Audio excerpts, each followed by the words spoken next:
사도 바울이 에베소 교회에 편지를 보내면서 인사말을 하고 대뜸 찬양을 하게 되었는데 찬송하리로다.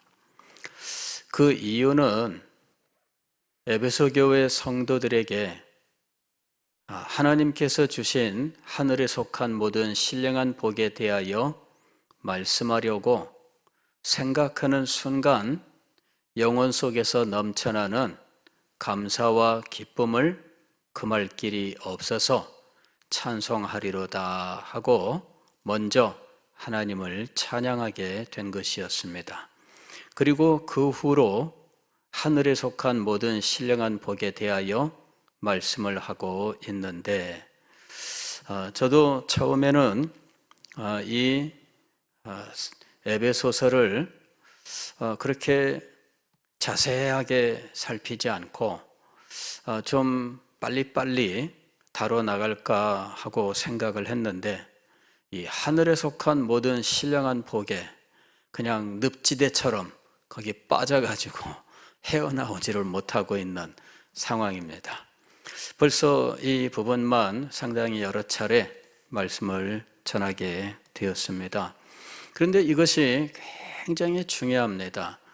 우리가 이 세상을 살아갈 때, 그리스도인으로서 살아갈 때 우리가 하늘에 속한 모든 신령한 복을 받은 자다라는 것과 우리가 받은 그 복은 하늘에 속한이라고 말할 수 있을 만한 영광스러운 것이다 라고 하는 사실, 그리고 모든 복이라고 말할 수 있는 정도로 우리에게는 그야말로 그냥 아낌없이 하나님께서 복을 허락해 주셨다라고 하는 사실을 알고, 그리고 실제로 주께서 주신 그 복을 받아 누리는 삶을 사는 것이 정말 중요한 것입니다. 많은 사람들이 이 복을 잊어버리고 살고 있어요. 그래서 이 복을 알고 늘 마음속에 새기고 떠올리면서 살아가는 것이 정말 중요한 것이죠. 그래서 사도 바울이 이 복에 대해서 말을 시작한 것입니다. 에베소 교회 성도들에게 하늘에 속한 모든 신령한 복을 기억하고 있는가? 그 복을 잘 알고 누리고 있는가? 그리고 이 복을 이야기할 때 성도의 교제가 사도 바울과 또 에베소 교회 성도 사이에 풍성하게 일어나면서 이 복이 더 크고 영광스럽게 역사하기를 원하여 이 말씀을 전하고 있는 것입니다. 그래서 우리들도 이 복에 대해서 자세히 아는 것이 정말 중요한 것이지요. 하늘에 속한 모든 신령한 복, 바로 이 복에 대해서 이제 4절부터 계속해서 말씀을 했던 겁니다. 곧 이렇게 이야기한 이유는 하늘에 속한 모든 신령한 복, 바로 그것은 이런 말입니다. 하늘에 속한 모든 신령한 복, 바로 그것은 4절 이하에 나오는 이야기인데 창세전에 그리스도 안에서 우리를 택하셨고 우리로 사랑 안에서 그 앞에 거룩하고 흠이 없게 하시려고 그 기쁘신 뜻대로 우리를 예정하셨고 예수 그리스도로 말미암아 자기의 아들들이 되게 하셨다 하는 것이죠. 그로 인하여 이 하나님께서 주신 하나하나 이 복을 알고 그 복에 대하여 감사하면서 하나님을 찬송하게 하려는 것이었다. 이 모든 복은 하나님의 은혜 안에 은혜로 우리에게 거저 주신 것이었다. 이렇게 이야기를 하고 있습니다. 그리고 그리스도 안에서 우리에게 계속적으로 이 은혜가 임하는데 7절 보면 우리는 그리스도 안에서 그의 은혜의 풍성함을 따라 그의 피로 말미암아 속량 곧 죄사함을 받았다 하는 것입니다. 하나님께서 선택하시고 또 예정하시고 우리를 아들로 삼고 상속자로 삼으시되 그 모든 일은 그리스도의 피로 말미암아 속량하심으로 우리에게 주어지는 것이었다라는 것입니다. 그런데 이 모든 하늘에 속한 모든 신령한 복은 예정 없이 아무 생각 없이 어느 날 그냥 불쑥 주어진 것이 아니라 하나님의 기쁘신 뜻으로 예정된 것이었다, 이렇게 이야기합니다. 그리고 이것을 우리에게 주시기 위한 하나님의 계획이 있었다, 이렇게 이야기합니다. 이것이 8절 이하의 말씀이지요. 이는 그가 모든 지혜와 총명을 우리에게 넘치게 하사 그 뜻의 비밀을 우리에게 알리신 것이요. 이것을 우리에게 알려주셨는데, 알고 보니까 그냥 어느 날 계획이 없이 우리에게 주신 것이 아니라 9절 이하에 보면 그의 기뻐하심을 따라 그리스도 안에서 때가 찬 경륜을 위하여 예정하신 것이었다, 이렇게 이야기합니다. 때가 찬 경륜을 위하여 예정하셨다, 즉 미리 다 정해진 것입니다. 정해 놓으신 것인데 하나하나 계획이 있었고 계획에 따라서 하나하나 이루어 가시면서 우리에게 주신 것이다, 이렇게 말씀하고 있습니다. 이 때가 찬 경륜, 바로 이것이 우리가 받은 이 성경 말씀이에요. 이 성경 말씀은 하나님께서 역사 속에서 역사의 고비마다 하나님께서 정하신 때에 하나님의 부르신 백성들에게 주신 하나님의 경륜이었습니다. 그리고 이 경륜들을 하나하나 모아놓으니까 이와 같이 엄청난 책 한 권이 된 겁니다. 우리는 이 책을 연구하게 되면 하나님의 경륜을 알 수 있고 이 경륜이 때에 따라서 이루어지고 있었다라고 하는 것을 알 수가 있습니다. 때가 찬이라고 하는 것은 정해졌고 그 정해진 때에 착착착 진행이 된 걸 말하는 거예요. 자, 사람의 계획은 사실 계획대로 진행되는 경우들이 많지 않습니다. 사람들은 아무리 계획을 잘 세우더라도 항상 착오가 있기 마련이고 예상하지 못했던 일들이 발생하면서 때가 미뤄지기도 하고 또 계획했던 어떤 예산, 그것이 초과되기도 하고 이렇게 되는 거죠. 그러나 하나님의 계획은 그렇지 않습니다. 하나님의 계획은 항상 정해진 때에 그 모든 일들이 제대로 완성되었고 정해진 때에 사람들이 하나님께 세우심을 받아서 하나님의 뜻을 알리고 또 하나님의 뜻대로 이루어졌다 하는 것입니다.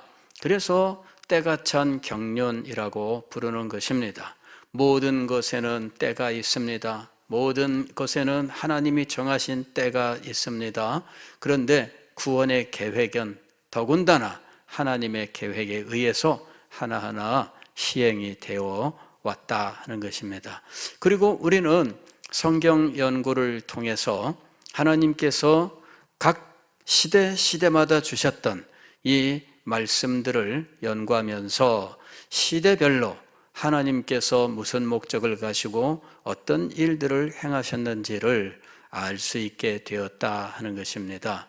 그래 우리가 이 때가 찬 경륜 속에서 우리는 아담을 향하여, 노아를 향하여, 아브라함을 향하여, 또 모세를 부르시고 다윗을 세우시고 하셨던 이 모든 일들을 알게 된 것입니다. 그리고 그때마다 하나님께서는 정하신 목적이 있어서 그 시대마다 하나님이 정하신 목적을 달성하셨던 것입니다. 그리고 그 모든 계획의 가장 정점, 가장 영광스러운 자리는 죄사함, 그리스도의 피 흘리심이었습니다. 그리스도의 피 흘리심, 바로 이것이 이루어지면 하나님의 때가 찬 경륜, 이것이 이제는 거의 완성된 거예요. 보통은 이것을 우리가 이제 성취라고 이야기를 해요. 성취라고 이야기하는데 왜 성취라고 말을 하느냐면 아직 완성의 때가 남아있기 때문입니다. 그러나 이 성취를 완성을 기다리는 전이라 할지라도 이 성취가 이미 완성을 보장하고 있다, 이렇게 우리는 보고 있는 것입니다. 그래서 성취라고 이야기합니다. 그리스도의 십자가로 하나님의 구원의 경륜이 성취가 되었고 이제 마지막 완성 퍼즐 한 조각만 남아있는 상태입니다. 한 조각만 딱 누르면은 그러면은 모든 게 다 완성되는 거죠. 그래서 한 조각까지도 어떤 모양인지 우리 앞에 드러나 있는 상황입니다. 이제 한 조각 요 그림은 뻔합니다. 이제 전체 완성된 그림과 그리고 한 조각이만 이제 모양을 다 알기 때문에 뻔히 보이는 거예요. 이제 이것을 갖다가 마지막 한 조각만 끼우면 퍼즐이 완성되는 상황입니다. 이게 이제 지금 우리 시대, 우리가 지금 하나님의 때가 찬 경륜을 보고 있는 입장입니다. 그런데 이것을 알기 위하여 무엇이 필요한가 하면은 지혜와 총명, 하나님께서 주시는 지혜와 총명이 필요하다 하는 것입니다. 이것이 이제 8절이죠. 이는 그가 모든 지혜와 총명을 우리에게 넘치게 하사 그 뜻의 비밀을 우리에게 알리신 것이요. 이 하나님의 때가 찬 경륜, 이것은 그 뜻의 비밀이라고 부르는 것입니다. 비밀스러운 것이죠. 하나님의 속에 있기 때문에 비밀이기도 하지만 우리의 지성으로서는 그 의미를 제대로 알지 못하는 신령한 것이기 때문에 비밀이기도 한 겁니다. 그런데 하나님께서는 당신 속에 있는 이것을 알리셨습니다. 계시하셨습니다. 그러나 그 계시를 우리가 알게 되기 위해서는 하나님께서 우리에게 주신 지혜와 총명이 필요한 겁니다. 그 지혜와 총명은 성령의 역사입니다.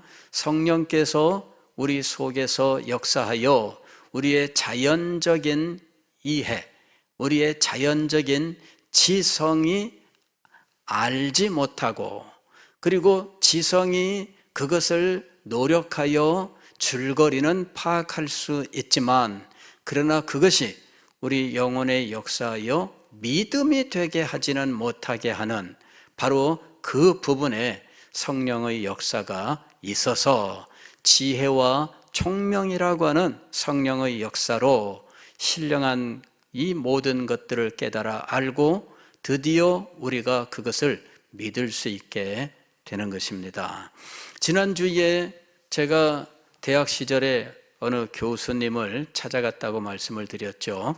신학을 알고 구약성경, 신약성경 줄줄줄줄 이야기하는 모습을 보고 대학생 시절에 감동을 받아서 교수실을 평생 처음 그리고 지금까지도 처음 찾아갔는데 실망했습니다. 이유는 그가 그렇게 성경을 읽고 날마다 읽는데 목적은 연구를 위하여였습니다. 연구를 위하여, 즉 서양 사상사를 전공한 교수로서 날마다 성경을 읽고 있는데 신학서적도 읽었는데 그러나 그 마음속에 믿음은 생기지 않았습니다.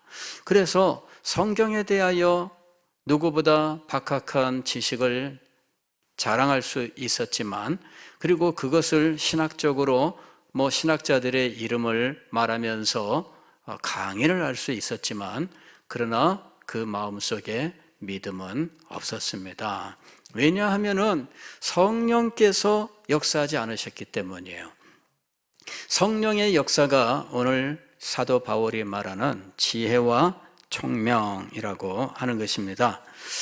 지금 우리가 이 1장 후 뒤에도 보게 되면은 17절 보면은 사도 바울이 에베소 교회 성도들을 위하여 기도하는데 더 큰 은혜를 위하여 기도합니다. 그런데 그 기도의 핵심은 무엇이냐면은 지혜와 총명입니다. 여기 보면 이렇게 되어 있죠. 우리 주 예수 그리스도의 하나님 영광의 아버지께서 지혜와 계시의 영을 너희에게 주사 하나님을 알게 하시고 그랬습니다. 지혜와 계시의 영, 이거는 성령께서 하시는 일을 의미하고 있는 겁니다. 그래서 지혜와 계시의 영, 즉 성령의 역사로 너희가 하나님을 알게 되기를. 그 다음에 너희 마음의 눈을 밝히사, 이것도 역시 성령께서 행하시는 사역입니다. 지혜와 총명의 사역입니다. 그렇게 되어 우리의 마음 눈이 밝아지는데, 그리하여 그의 부르심의 소망이 무엇이며 성도 안에서 그 기업의 영광의 풍성함이 무엇이며 하나님의 능력이 무엇인지를 알게 하기를 구하노라 이랬습니다. 즉 지혜와 계시의 영이 우리의 마음의 눈을 밝혀 우리의 마음속에서 하나님의 능력을 깨달아 알며 우리의 마음속에서 하나님을 사랑하고 하나님께 굴복하는 믿음의 역사가 일어나게 된다 하는 것입니다. 이것이 성령의 역사예요. 그러나 사도 바울은 17절 이하에서 이 지혜와 계시, 지혜와 총명의 역사, 성령의 이 강력한 은혜의 역사가 더 나타나기를 위해서 기도하는 거예요. 또 뒤에 보게 되면은 이제 이 3장에도 가보게 되면은 사도 바울은 더 알기를 위해서 기도합니다. 자, 한번 보면 이렇게 되어 있어요. 3장 14절 이하에 보게 되면은 사도 바울이 하나님 앞에 기도하는 장면이 또 나옵니다. 이러므로 내가 하늘과 땅에 있는 각 족속에게 이름을 주신 아버지 앞에 무릎을 꿇고 비노니 그의 영광의 풍성함을 따라 그의 성령으로 말미암아 너희 속사람을 능력으로 강건하게 하시오며 믿음으로 말미암아 그리스도께서 너희 마음에 계시게 하시옵고 너희가 사랑 가운데서 뿌리가 박히고 터가 굳어져서 그 다음에 18절 이하에 보면 능히 모든 성도와 함께 지식에 넘치는 그리스도의 사랑을 알고 그랬어요. 그 너비와 길이와 높이와 깊이가 어떠함을 깨달아. 그러니까 사도 바울은 시종일관 알게 되기를, 더 깊이 알게 되기를, 더 높이 알게 되기를 위해서 기도하고 있다는 것입니다. 그러니까 이 지혜와 총명 하나님께서 이것을 우리에게 주셨는데 사도는 이것을 더 주시고 더 주시고 더 주시고 이렇게 하나님 앞에 기도하고 있다는 것입니다. 그래서 우리도 역시 이렇게 사도의 예를 따라서 하나님 앞에 기도해야 돼요. 하나님께서 우리에게 복음을 알게 하시고 믿음을 주셨습니다. 그런데 거기서 그치면 안 됩니다. 더 알아야 됩니다. 더 깊이 알아야 돼요. 하나님께 대하여 더 높이 알아야 됩니다. 그래서 우리가 하나님 앞에 계속해서 지혜와 계시의 역사 혹은 지혜와 총명을 간구해야 하는 것입니다. 성령께서 우리에게 역사하신다면 이렇게 더 크게 더 능력 있게 우리에게 역사하실 수 있습니다. 성령이 한 번 역사하시고 평생 다시는 역사하지 않는가? 그렇지 않습니다. 성령은 우리에게 또 역사하시고 또 역사하시는 거예요. 그래서 탁월한 하나님의 백성들에게 더 영광스러운 것들을 보게 하시고 깨닫게 하시고 누리게 하신다는 것이죠. 이것이 성령의 역사입니다. 그래서 여러분 성령의 역사에 대하여는 제한하지 마시라 하는 것입니다. 어떤 분들은 성령의 역사를 능력의 나타남 이렇게 생각을 하고 주로 은사 쪽으로 집중해서 말씀하고 합니다. 20세기 성령의 어떤 그 성령론은 이제 그런 쪽으로 많이 집중이 되어 있어요. 그러나 성경을 보게 되면 성령의 역사가 기본적이며 가장 근본적인 것이 바로 지혜와 총명의 역사다라고 하는 것을 알 수가 있습니다. 예수님께서 요한복음 14장, 15장, 16장에서 보혜사에 대해서 말씀하실 때 그 보혜사의 역사는 진리의 역사예요. 진리의 영입니다. 그래서 진리의 영이 오시면 너희를 모든 진리 가운데로 인도하시리라 하고 말씀하셨고요. 진리의 영이 와서 내가 너희에게 가르친 것들을 깨닫게 하시고 생각나게 하시리라 이렇게 말씀하신 거예요. 진리의 영이 오시는 것이 너희에게 유익하다라고 말씀했습니다. 진리의 영이 오셔서 진리의 역사를 하시는 겁니다. 진리를 가지고 역사하시는 거예요. 그럴 때 진리를 가지고 역사하시는 성령의 그 사역을 지혜와 총명 사역이라고 이야기하는 것입니다. 이것이 우리에게 임하고 또 임해서 진리의 세계가 우리 앞에 찬란하게 펼쳐지되 그 진리의 세계는 끝없이 더 영광스러운 그러한 세계로 우리 앞에 나타나고 펼쳐진다라고 하는 것입니다. 그래서 여러분 제한을 두지 마십시오. 하나님의 말씀이 우리에게 역사하는 것에 대하여 제한하지 마세요. 하나님께서 주시는 그 진리의 세계는 우리의 이 작은 뇌를 가지고는 담을 수가 없습니다. 그거는 한없이 크고 놀라운 것입니다. 그래서 제한을 두지 마십시오. 제가 그 로이드 존스 목사님의 그 전기를 읽다 보니까 20대 중반에 하나님께로 큰 은혜를 받았고 그로 인해서 그가 하나님 그 말씀 사역을 위해서 자기의 인생을 이제 유턴하는 거죠. 의사로서 앞날이 창창한 분이었지만 그러나 참 목회길로 돌아서는 거예요. 그러니 정말 아무것도 없는 삶을 시작한 겁니다. 그런데 그때 작성된 그분의 설교를 보았는데 26세, 27세 이때에 작성된 설교를 보았는데 그 설교를 보면서 이분이 성령으로부터 그에게 임한 이 은혜의 역사를 체험했구나. 그분이 그 설교하는 동안에 그 진리의 세계에 대해서 아주 생생하고 역동적인 이러한 모습들을 보여줍니다. 그래서 20대 후반에 이분이 이미 진리와 함께하는 성령의 체험이 있었구나 하는 것을 알 수 있었습니다. 그런데 이분이 50세 무렵에 아주 그 간단하게 이야기하고 넘어갑니다마는 사도 바울과 같이 자기가 겪은 것을 자세하게 말하지 않기 위해서 간단하게 말하고 넘어간 겁니다.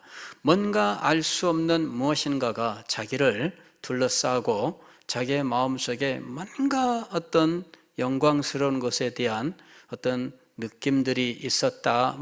굉장히 간단하게 넘어가고 있습니다만은 그러나 그것이 실상은 로이드 존스 목사님에게 임한 이 지혜와 총명의 역사, 성령의 진리 역사가 그에게 또 탁월하게 임했던 것이었다 하는 겁니다. 설교가 달라요. 그 이전에 그분 설교가 아주 치밀하고 그래서 유명한 설교자였지만 그러나 그 다음에 그 후에 그가 행한 이 로마서 강해나 에베소서 강해 같은 이런 이 강해 설교는 그 이후에 이루어진 것들입니다. 유명한 설교자였지만 그러나 그 다음부터는 설교가 쏟아져 나온다라고 하는 이런 것들을 보여주는 설교예요. 완전히 다릅니다. 그래서 그 전에는 설교를 해도 그분이 이 원고 없이 처음 10년은 원고를 다 써서 설교를 했어요.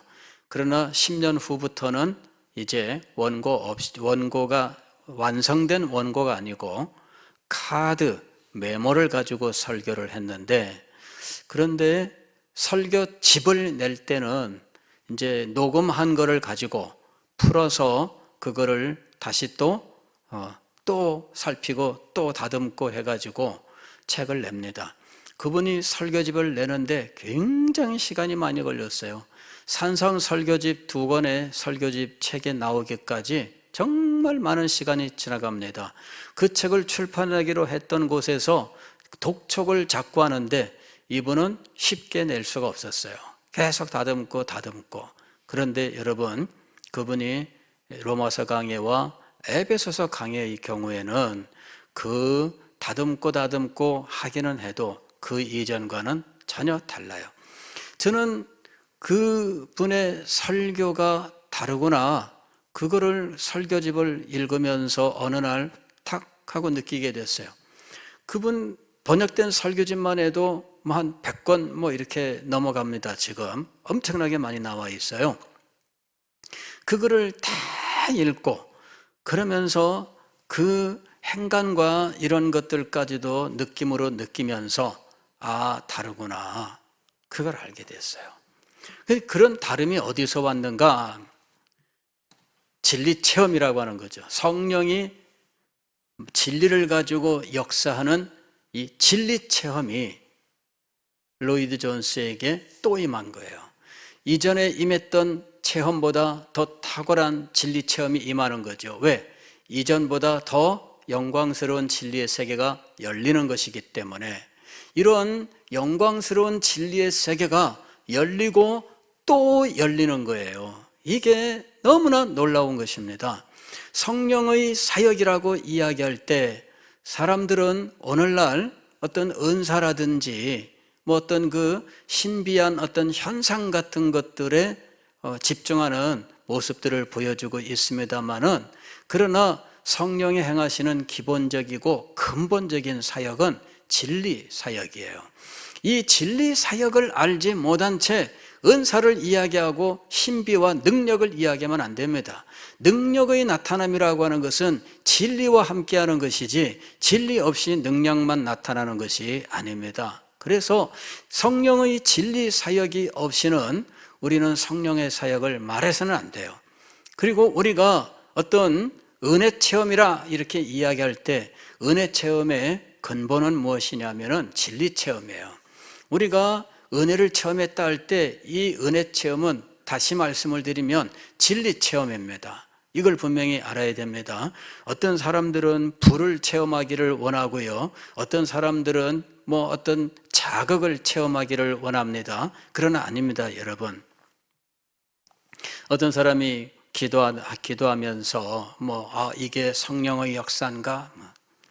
저도 언젠가 기도원에 기도하러 갔어요. 금식하면서 기도하는데, 기도굴에 들어가서 기도하는데 왜 그런 거 있잖아요. 마음속에 뭐가 꽉 맺혀서 답답한데 뭉쳐있는 이것이 얼마나 나에게 고통이 되는지. 근데 어느 날 기도한다고 기도굴 들어가서 기도하는데 이게 갑자기 팍 하고 깨지더니 이게 온 몸으로 쫙 퍼져가는데 손끝, 발끝, 머리끝으로 이것이 쫙 퍼져가면서 뜨거운 열기 같은 것이 느껴지는 거 있죠. 기도 응답이다. 맞습니까? 그런 일들은 있을 수 있어요. 근데 진리 체험이 아닙니다. 그죠? 진리의 체험과는 전혀 다른 거예요. 여러분, 우리는 이것이 기도의 순간에 있었기 때문에 성령의 역사다 이렇게 말하지만, 알고 보면은 우리의 심리적인 작용일 가능성이 굉장히 커요. 현대 심리학이 발견한 것 중에 하나는 우리의 심리가 육체의 현상을 만들어낼 수 있다라는 거예요. 우리의 심리가 육체의 현상을 만들어낼 수 있다. 즉 어떤 사람이 육체적으로 순간적으로 장애를 가지는 같은 현상, 이런 것들까지도 심리가 만들어내요. 어떤 분이 병원에 왔는데 숨을 안 쉬고 있더래요. 숨 안 쉰 지 얼마나 됐나 그랬더니 따져보니까 정말 시간이 많이 됐어요. 그 정도면은 이 사람 깨어나도 뇌가 벌써 산소가 공급이 안 돼서 뇌 손상이 있고 이 사람 정상적으로 못 살아납니다. 이제 이럴 정도인데, 근데 이 사람이 멀쩡해요. 이유가 뭘까요? 숨을 쉬고 있었던 거예요. 그 어떻게 숨을 쉬고 있었나? 분명히 목을 통하여 숨을 안 쉰 거예요. 목을 통하여. 목을 통해 숨을 안 쉬니까 주변 사람들은 막 큰일 난 거죠. 막 호흡이 없으니까 막 난리가 났는데, 알고 보니까 항문이 열려서 항문으로 호흡을 하고 있었대. 그거 어떻게 그런 일이 일어날 수 있을까? 근데 그런 일이 일어난 거예요. 그래서 항문으로도 숨을 쉴 수 있구나. 여러분 들어보셨어요? 그런 일이 있대요. 근데 그게 어디서 비롯된 거냐? 이게 심리 현상이래요. 이게. 그래서 흔히들 이제 왜 그런 거 있잖아요. 노처녀 히스테리 그러는데 이 히스테리 현상이라고 그러더라고요. 전 정확하게 몰라요. 어떤 의사분이 말씀하시는 것을 오래전에 들었습니다만은 히스테리가 신경질 내는 게 히스테리가 아닙니다. 그러더라고요. 히스테리가 신경질 내는 게 히스테리가 아니고 이게 심리적인 작용이 육체에 나타나서 뭔가 육체적으로 이상한 어떤 모습을 보여주는 거래요. 근데 현대 심리학이 밝혀낸 인간 마음과 육체의 관계, 이게 굉장히 우리의 상상을 넘어서는 일들이 많은데, 심지어는 자비로운 마음, 구제하는 마음, 이런 것들도 이게 실상은 호르몬 작용으로 얼마든지 만들어낼 수 있대요. 놀랬습니다, 여러분. 호르몬 분비에 의해서 이 사람이 한없이 자비로워 남한테 베풀지 않으면 안 돼요. 이 사람이 교회를 다니면은 참된 그리스도인이라 이렇게 부를 수 있는 거예요. 그런데 어느 날 이 사람이 이제 질병에 몸에 이상이 생겨서 입원을 했는데 뇌에 이상이 있어서 뇌 수술을 했어요. 그 순간 뇌에서 분비되던 이 호르몬이 그친 겁니다. 그 다음부터 이 사람은 아무한테도 도움을 베풀지 않는 아주 냉정한 사람이 된 거예요. 뇌수술 이후에 이 사람이 아주 냉정한 사람이 된 거예요. 저 사람이 그 사람이 맞아? 정반대 180도 달라요. 이유가 무엇이었느냐? 호르몬 때문이었어요. 호르몬 때문에 이 사람이 그동안에 불쌍한 사람을 보면은 자기 옷을 벗어주고 자기는 정말 발가벗고 집에 들어오는 그런 모습을 보여주었던 것입니다. 깜짝 놀랐죠. 이것이 믿음의 작용인 줄 알았는데 믿음의 작용이 아니라 호르몬의 작용이었구나. 최근에 심리학이 밝혀낸 것은 사랑을 이 호르몬의 작용으로 해석하는 거죠. 그래서 인간에게서 이 사랑하고자 하는 호르몬이 분비가 되면 사랑하게 되는 거예요. 이 호르몬이 그치면 사랑도 끝나는 거예요.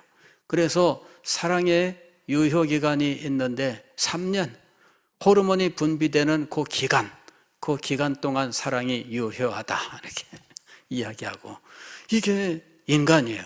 그래서 여러분, 인간은 가지가지 체험을 할 수 있는 겁니다. 가지가지 체험을 할 수 있어요. 그리고 이런 체험을 할 수 있게 만드는 다양한 수단들이 있어요. 그런 수단 가운데 음악이 아주 효과적인 수단이 되고 있습니다. 음악을 통해서 마음을 안정시키고, 음악을 통해서 사람을 흥분시키고, 음악을 통해서 죽음도 불사하는 투사를 만들고, 이거는 수천 년 동안의 연구 그리고 실행이 되어 왔었던 일들입니다. 그리고 최근에는 수십 년 동안 연구한 것은 음악을 통해 공부 효과를, 학습 효과를 높이고 하는 것들입니다. 특정의 음악을 하면은 외국어 학습에 탁월한 효과를 발휘하고 이러는 연구들이 있는 거예요.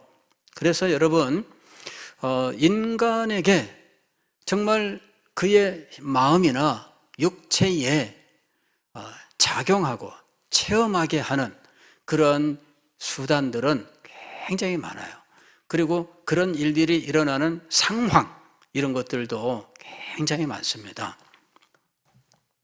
그래서 여러분, 이것이 찬송 부를 때 일어나면 성령의 역사요, 기도할 때 일어나면 성령의 역사요, 이렇게 100% 무조건 믿어버리는 일들이 있는데 실상은 그렇지 않습니다.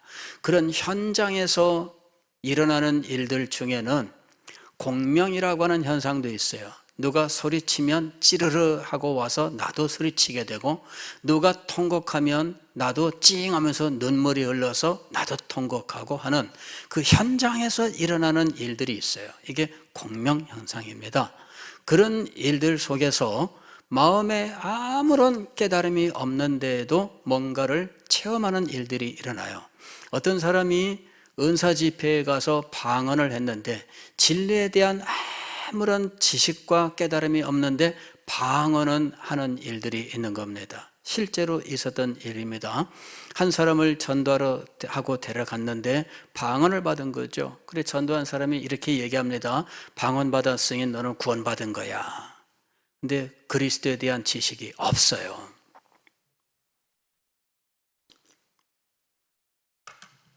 어느 날 세월이 흐른 다음에 이분이 얼마 후에 나 이제 교회 안 다녀요 하고 떠났습니다. 방언 받은 것이 무슨 소용이 있을까요? 여러분, 현상은 전염이 될 수가 있습니다. 현상은 전염될 수 있습니다. 이때 현상의 전염은 심리 때문에 일어나는 겁니다. 심리 때문에 일어나는 거예요. 그래서 우리는 이 성령의 역사를 우리가 어디서 확인해야 되느냐 하면 진리에서 확인해야 되는 겁니다. 진리 체험인가? 진리를 깨달았는가? 진리의 세계가 열렸는가? 하나님께서 우리에게 주신 하늘에 속한 모든 신령한 복에 대하여 그에게 깨달음이 있었는가 하는 것입니다. 그런 깨달음이 없이 현상으로 확인하고자 하는 이런 마음들이 있어요. 어떤 분이 저한테 묻습니다. 목사님이 설교하는데 눈물이 났어요. 제가 은혜 받은 거 맞죠? 제가 구원받은 거 맞죠? 이렇게 물어보더라고요. 근데 그분은 사실 복음에 대하여 깨달음이 없는 사람이었거든요. 근데 어느 날 눈물이 났대요. 눈물이 났으면 그분이 구원받은 걸까요? 아닙니다. 근데 눈물은 날 수 있습니다. 눈물은 날 수 있습니다. 그 눈물 나게 하는 그런 상황, 그런 거는 사람마다 조금씩 인간이기 때문에 공통 분모는 있겠지만 그러나 상황은 각각 다를 수 있어요. 그래서 눈물이 났다고 해서 제가 은혜 받은 것이죠, 이렇게 말하면 안 됩니다. 진정으로 우리에게 은혜가 임했는지 확인하기 위해서는, 즉 이것이 은혜 체험인지를 확인하기 위해서는 무엇을 보아야 된다고요? 진리를 보아야 돼요. 진리가 내 속에 역사했는가? 진리 체험이 나에게 일어났는가라고 하는 것이죠. 하나님께서 우리에게 하늘에 속한 모든 신령한 복을 주시고 이것을 누리게 하실 때 무엇으로 이것을 우리가 알고 누리게 하셨는가? 진리 체험으로 이것을 알고 누리게 하시는 것입니다. 진리 체험이 없으면 알지 못해요. 진리 체험이 없으면 믿지 못합니다. 진리 체험이 없으면 누릴 수 없습니다. 이 관계를 이해하실 수 있겠죠? 지금 8절에서 사도가 이는 지금 4절부터 하늘에 속한 모든 신령한 복에 대하여 아주 간단하게 말씀을 했습니다만 핵심을 이야기하고 있었습니다. 그런데 이는 그가 모든 지혜와 총명을 우리에게 넘치게 하사 그 뜻의 비밀을 우리에게 알리신 것이요. 하나님이 알리시는 일, 어떻게? 지혜와 총명, 즉 진리의 역사, 성령이 진리를 가지고 우리에게 역사하시는 이 진리 사역이 우리 속에서 지혜와 총명이라는 진리 체험으로 나타나야 돼요. 우리 속에서 지혜와 총명이라는 진리 체험이 있어야 돼요. 그래서 진리 체험으로 인하여 하나님이 알리신 것을 알게 돼요. 진리 체험으로 인해서 하나님이 우리에게 알리신 것을 알고 믿게 돼요. 그리고 진리 체험이 우리의 속에서 하나님께 대한 무한한 사랑, 그리스도에 대한 무한한 사랑, 그로 말미암은 말로 다할 수 없는 영광스러운 기쁨, 이것이 넘쳐나게 해요. 그리고 이 진리 체험으로 인해서 우리는 하나님께서 우리에게 주신 영광스러운 이 구원, 이것을 누리는 삶을 살아가게 되는 것입니다. 날마다 하늘에 속한 모든 신령한 복을 우리가 누리는 길은 진리 체험이 우리에게 역사하는 겁니다. 이 진리 체험이 우리에게 있어야 우리는 하늘에 속한 모든 신령한 복을 알고 믿고 누리게 되는 것입니다. 그래서 우리가 하나님 앞에 기도해야 돼요. 진리 체험을 주십시오. 성령께서 지혜와 총명을 우리에게 주시고 그로 인하여 우리는 진리를 체험하는 겁니다. 이것이 참된 은혜 체험입니다. 이것이 그를 영생으로 인도하는 거예요. 이것이 그를 영광으로 인도하는 것입니다. 우리의 몸에 뜨거움이 왔습니다. 자극이 왔습니다. 이건 지나가는 거예요. 그러나 진리 체험은 우리의 영혼 속에 깊이 새겨져서 결코 지워지지 않는 그와 같은 역사를 하게 되는 것입니다. 신약시대 하나님의 은혜의 역사는 돌에 새겨지는 역사가 아니라 우리의 영혼에 새기는 역사입니다. 우리의 영혼에 하나님의 진리를 새기는 것이 신약의 역사예요. 이것이 새 언약의 역사입니다. 새 언약의 역사는 돌에 새기는 거 아닙니다. 새 언약의 역사는 손끝에 새기는 것이 아닙니다. 새 언약의 역사는 우리 피부에 자극으로 오는 것이 아닙니다. 새 언약의 역사는 우리 코에 냄새로 임하는 것이 아닙니다. 새 언약의 역사는 진리의 체험으로 우리의 영혼에 새겨지는 거예요. 그리고 여기에 있는 것은 결코 지워지지 않습니다. 우리의 영혼에서 영원토록 역사하는 것입니다. 이것이 진리의 역사입니다.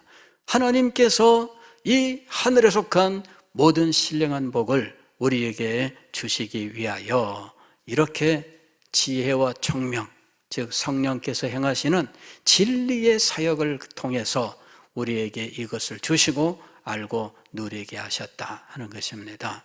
제가 청년 시절에 하늘에 속한 모든 신령한 복을 우리에게 주시되 이 말씀을 읽고 하나님께서 주신 것 어디 있나 하고 열심히 묵상하고 찾아보았습니다. 그랬는데 이 하늘에 속한 모든 신령한 복이 무엇인지, 그것이 우리에게 어떻게 오는 것인지 알지 못했기 때문에, 그것을 누리는 것이 무엇인지 알지 못했기 때문에 결국은 하늘에 속한 모든 신령한 복을 찾을 수 없었어요. 나중에 알게 되었습니다. 하늘에 속한 모든 신령한 복, 이것은 하나님께서 진리의 역사로, 성령께서 행하시는 진리의 역사로 우리에게 지혜와 총명을 주사 이것으로 하여금 알고 믿고 누리게 하셨구나.